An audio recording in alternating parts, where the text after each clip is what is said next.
Hey, welcome back to the Big Grand Show. Thank you for joining me. Now, this story is going to be a little more fun, even though it comes from a stupid place. But it's going to be a little more fun than my last few videos, because the last video, for sure, was just beyond my comprehension. But anyways, I digress.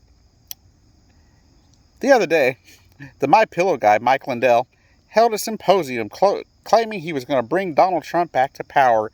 By the way, there's no mechanism for that. Once the election is basically made official by the Senate, the new president is the president. So it was all going to be a farce anyway, right? But he said he had all this evidence that China hacked the election in the case of, to make Joe Biden president. First off, he never had any information. He got there and people asked him, aren't you going to show us the information? He's like, no, you got all you need on the screen. And according to the cyber experts that actually showed up, that were trying to be as fair as possible, he provided no information. To start off, the whole symposium was a joke because when it first started, he couldn't get his live stream to work, claiming that the Chinese were hacking him. Not what happened. Not what happened at all. What it is he couldn't make the technology work because he's ignorant. And then, he loses his mind during it because people aren't believing him. There was an interview people did behind the scenes with him. And he's sitting there just ranting and raving, saying, why would I give you the information? You'll just take the information and hack it up and make it look like it never existed. Things like that. I'm like, dude, it's not how it works. He claimed he had these packets of information, but they were packets of information that didn't tell anything on who, what, or where was using it. Not to mention, the places he claims were hacked, their voting machines aren't even connected to the internet at any point. And he claimed they were hacked via the internet. But the funniest thing about the whole idea is it was just a giant con. The funniest thing is the fact throughout the entire symposium, he was advertising his merchandise. His pillows, his blankets, and any other piece of product he sells. Is that not just the funniest thing? The man sits there and talks like he has all this stuff figured out, and clearly he doesn't. Clearly he allowed himself to get hooked into a stupid conspiracy theory, and now he finds himself being laughed at. The butt of a joke. And I'll say one thing, though. The one thing I don't like, and I don't like Mike Lindell, I don't like his products, they're overpriced and not worth my time. He's not really worth my time, but the video I found this to be kind of funny, so I made a video. But here's the thing. I see a lot of liberal channels and people like Bill Maher even joking about the fact that Mike Lindell had a past cocaine problem, that he is a recovering addict. And the one thing I don't like are people being attacked for being recovering addicts. What he did in the past is the past. If he was on cocaine before, that's his life, right? That's his past. But let's talk about his present. Let's not talk about his past, because beating addicts over the head about their past is not a helpful way to keep them off of hard drugs like cocaine. I'm not saying he's owed sympathy.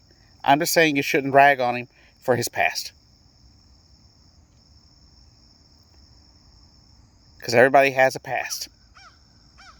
And they're not always pretty. And so, when I hear people make fun of the fact that he was a cocaine addict, it really upsets me.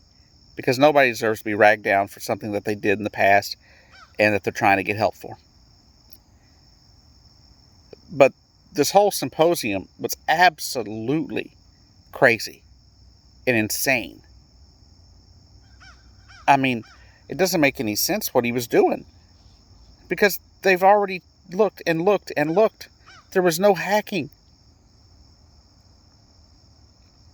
the people that were tasked with securing our elections at the DOD, guess what?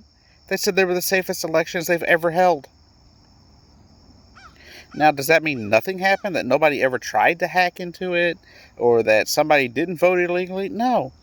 There's always about a 1%, thing about people, where some kind of fraud took place. 1%. Such a small amount by the number of voters that it would not sway an election. Also, why would China help Joe Biden? They were not a fan of the Obama-Biden administration. They were not a fan of Hillary Clinton.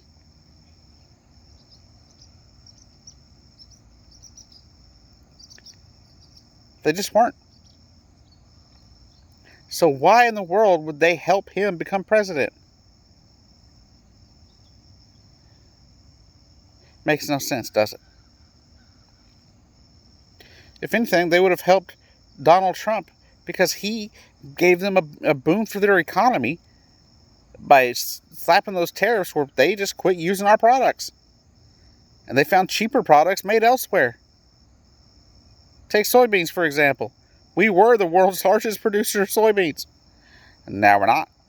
At least exporter, anyway, of soybeans. Now we're not. So, it made no sense from the beginning. It was a big lie to begin with. We knew it was a big lie, and we knew he would continue to push it. He and Trump both love pushing lies. And it's absolutely stupid how they do it. But people keep believing them because they believe the QAnon and other conspiracy theory BS. That's all lies. It never happened. There was never any cheating that took place in the election to sway the election. Nobody hacked in. The election wasn't stolen from Donald Trump. Donald Trump just lost. He lost fair and square, as they would put it back on the school playground, I guess. But he lost, and it's just how it is. And I wish people would understand that.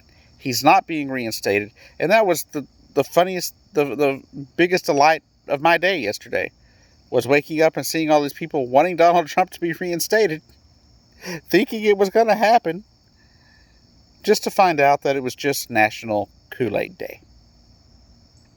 Anyways, I hope you all have a great weekend, and I'll see you down the road.